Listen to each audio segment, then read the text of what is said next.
अगले दिन सुबह रोहन फाउंडेशन के ऑफिस पहुंचा। एक छोटा सा कमरा जो उसने कोलाबा में ही किराए पर लिया था। दीवारों पर उसके पिता की तस्वीरें लगी थीं और एक छोटी सी मेज पर फाइलें रखी थीं। एक पुरानी अलमारी, दो कुर्सियां, एक मेज और एक पंखा, बस इतना भर था। मगर रोहन के लिए ये एक सपने की शुरुआत थी। वो सपना जो उसने अपने पिता के नाम पर देखा था। दीवार पर एक बोर्ड लगा था, विक्रम राठौड़ फाउंडेशन, साधारण सा मगर उसके लिए बहुत कीमती। शास्त्री जी पहले से मौजूद थे।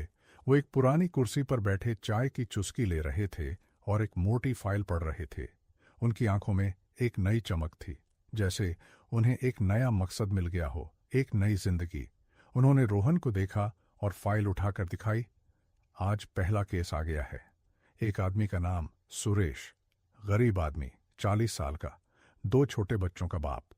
उसे चोरी के झूठे आरोप में फंसाया गया है। पुलिस ने उसे कल रात पकड़ लिया और वो हिरासत में है। उसके पास कोई वकील नहीं है और न ही कोई उसकी मदद करने वाला।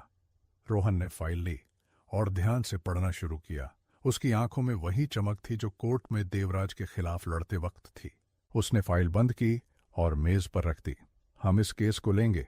ये हमारा पहला केस होगा और हम इसे जीतेंगे। शास्त्री जी ने चेतावनी दी, मगर रोहन, ये आसान नहीं होगा। पुलिस के पास सबूत हैं। सीसीटीवी फुटेज जिसमें सुरेश जैसा आदमी दिखता है, एक गवाह जिसने उसे दुकान से भागते देखा और चुराए हुए गहने जो उसके झोले से मिले। भले ही वो सबूत झूठे हों, मगर उन्हें तोड़ना आसान नहीं होगा। रोहन ने आत्मविश्वास से कहा, तो हम सच साबित करेंगे, जैसे हमने देवराज के केस में किया था। सच हमेशा झूठ को हराता है, चाहे कितना भी समय लगे, चाहे कितनी भी मुश्किलें आईं। रोहन और शास्त्री जी पुलिस स्टेशन गए। थाने का माहौल गंदा था। चारों तरफ गंदगी, टूटी कुर्सियां, पंखे की तेज आवाज और पुलिस वालों की ऊंची ऊंची आवाजें। एक कोने में सुरेश बैठा था। उसके कपड़े फटे हुए थे, उसकी आंखें लाल थीं और वो बुरी तरह डरा हुआ था। उसने रोहन को देखा और उसके पैरों पर गिर गया। वो फूट फूट कर रोने लगा। उसके आंसू जमीन पर टपक रहे थे। साहब, मैंने कोई चोरी नहीं की।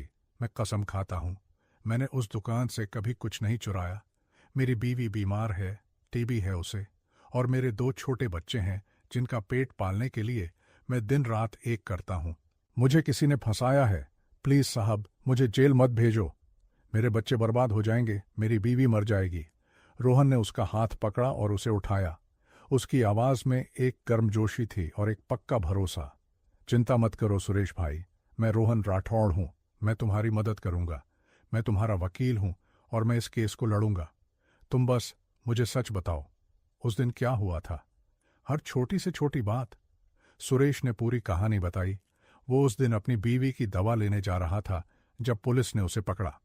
उसके पास एक पुराना झोला था जिसमें दवा का पर्चा और कुछ सामान था, मगर पुलिस ने उसमें से गहने निकाले।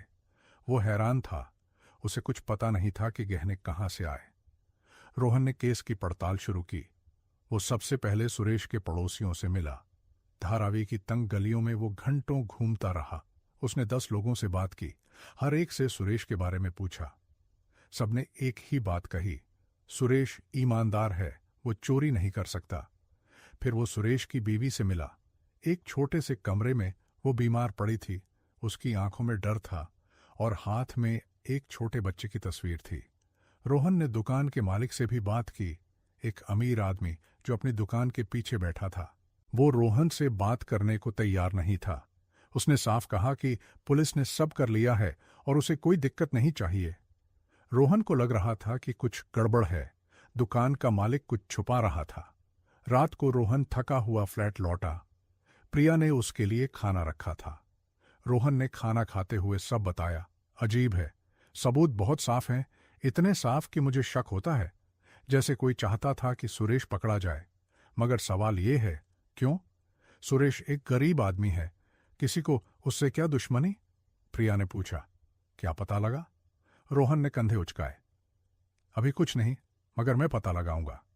मैंने एक बात देखी, क्लोज्ड सर्किट टेलीविजन फुटेज में एक आदमी है जो सुरेश जैसा दिखता है, मगर उसका चाल ढाल अलग है।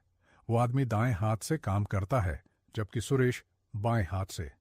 कोई और है और मैं उसे ढूंढूंगा। अगले दिन रोहन उस ज्वेलरी शॉप पर गया।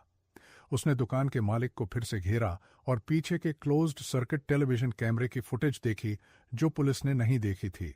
उसमें असली चोर साफ दिख रहा था, एक और आदमी, लंबा सांवला, जो सुरेश नहीं था। रोहन ने वो फुटेज पुलिस को दी और सुरेश को उसी दिन रिहा करवा लिया। सुरेश थाने से बाहर निकला तो उसने रोहन के पैर पकड़ लिए।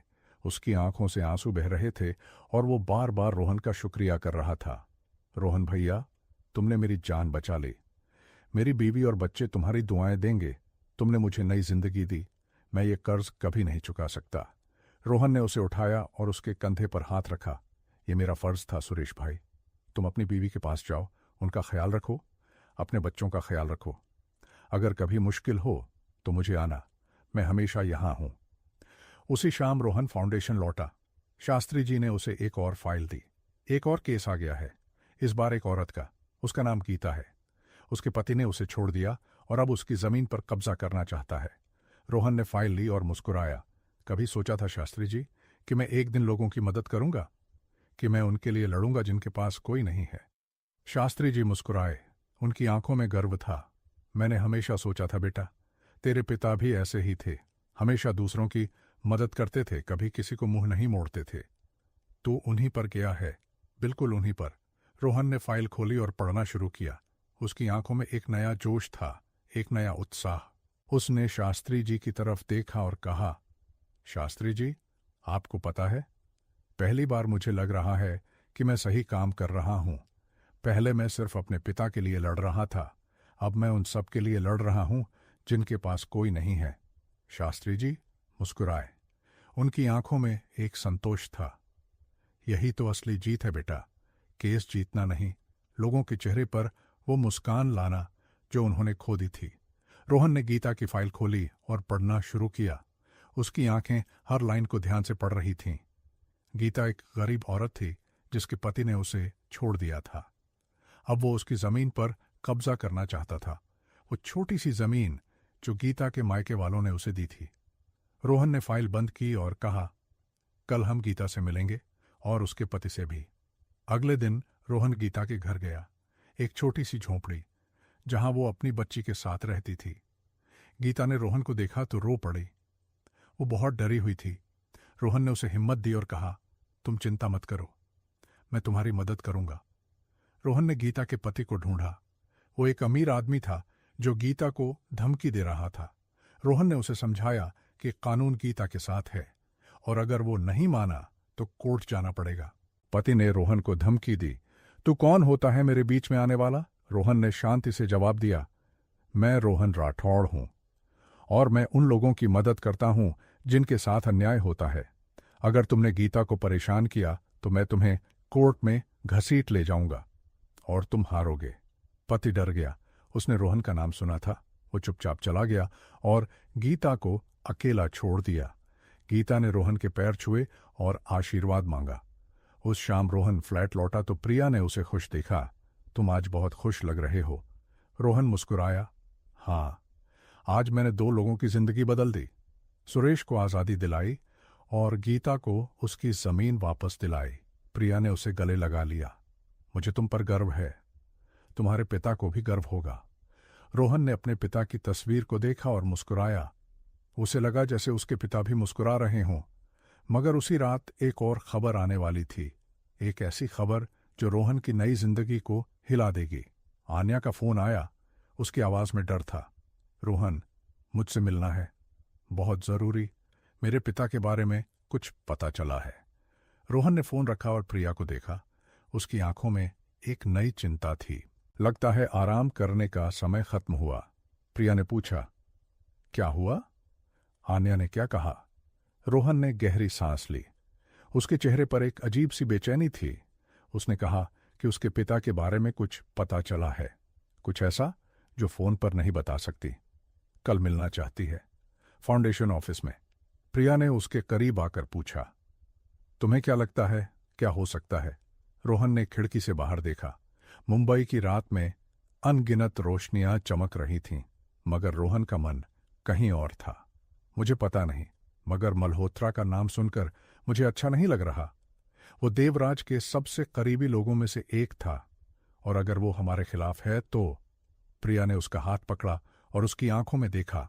तो हम उसका सामना करेंगे, जैसे हमने हर चीज का सामना किया है। मैं तुम्हारे साथ हूं, हमेशा। रोहन मुस्कुराया। प्रिया की बातों में एक ताकत थी जो उसे हर बार हिम्मत देती थी। उसने प्रिया के माथे को चूमा और बोला, तुम्हारे होने से मैं कुछ भी कर सकता हूं, तुम मेरी ताकत हो। उस रात रोहन सो नहीं पाया। वो बार बार सोचता रहा कि आन्या क्या बताने वाली है। मल्होत्रा, वो आदमी जो देवराज का बिजनेस पार्टनर था, जो हमेशा पर्दे के पीछे रहता था, उसका क्या रहस्य हो सकता है? और अगर वो रहस्य रोहन के पिता से जुड़ा हुआ है तो। अगली सुबह रोहन जल्दी उठा और फाउंडेशन ऑफिस चला गया। उसने ऑफिस की सफाई की, फाइलों को व्यवस्थित किया और आन्या का इंतजार करने लगा। शास्त्री जी भी आ गए। उन्होंने पूछा तो रोहन ने सब बताया। शास्त्री जी ने सिर हिलाया और कहा, मल्होत्रा, मुझे हमेशा उस पर शक था। वो देवराज के बहुत करीब था, बहुत करीब। आन्या 10 बजे आई। उसने रोहन को एक डायरी दी और कहा, ये मेरे पिता की डायरी है। इसमें वो सब कुछ है जो देवराज ने 20 साल में किया। हर डील, हर धोखा, हर हत्या का सबूत। रोहन ने डायरी खोली और पढ़ना शुरू किया। उसकी आंखें फैल गईं। उसने पन्ने पलटे तो उसके हाथ कांपने लगे। ये तो उससे भी बड़ा सबूत है जो हमने कोर्ट में पेश किया था। ये डायरी देवराज को उम्र कैद दिला सकती है। आन्या ने सिर हिलाया। मैं जानती हूं, मगर इसके साथ एक कीमत भी है। मेरे पिता को भी सजा होगी। वो भी जेल जाएंगे, क्योंकि वो इस सब में शामिल थे। रोहन ने आन्या की तरफ देखा। उसकी आंखों में सम्मान था। तू बहुत बड़ा त्याग कर रही है आन्या। मैं जानता हूं तेरे लिए ये कितना मुश्किल होगा। आन्या ने अपने आंसू पोंछे और मुस्कुराने की कोशिश की। सच हमेशा मुश्किल होता है रोहन, मगर सच के साथ खड़ा होना, यही तो असली बहादुरी है। तूने मुझे यही सिखाया है।